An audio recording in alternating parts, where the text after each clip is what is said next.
मानव भूगोल के अध्ययन क्षेत्र के बारे में आज हम अध्ययन करेंगे और साथ में मानव भूगोल का अन्य सामाजिक विज्ञानों से क्या संबंध है इसकी भी जानकारी प्राप्त करेंगे।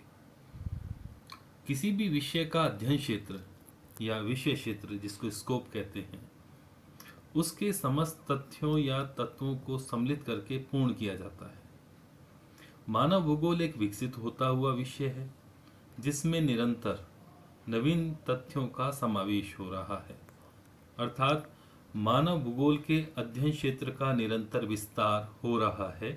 यह समस्त अध्ययन मानव की उन्नति और समस्याओं के समाधान के उद्देश्य से होता है।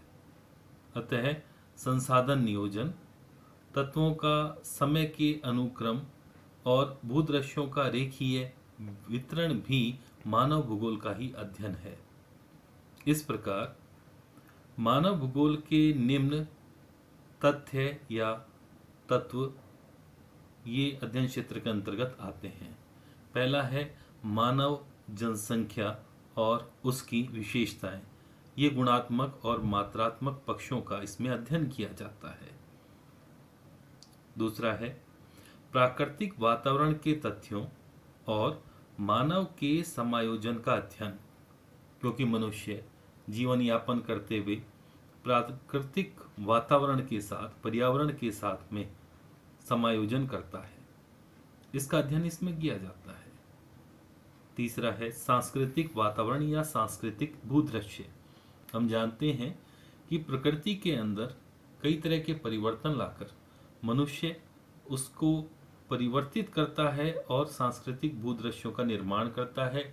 जैसे वन को की जगह वहाँ पर कोई खेत खलिहान या बस्ती, इस प्रकार का कोई भी मानवीय भूदृश्य बनाया जाता है, वो ही सांस्कृतिक भूदृश्य कहलाते हैं। अगला है संसाधन उपयोग और संसाधन नियोजन। इसमें मनुष्य की आर्थिक क्रियाएं, संरक्षण, संसाधनों का इनका अध्ययन किया जाता है। वातावरण के तथ्यों का समय के अनुसार यानी कालिक विकास क्रम, इसका अध्ययन किया जाता है। और आखिर में मानव भूगोल के भूदृश्यों का क्षेत्रीय वितरण, इसका अध्ययन भी मानव भूगोल के अंतर्गत किया जाता है।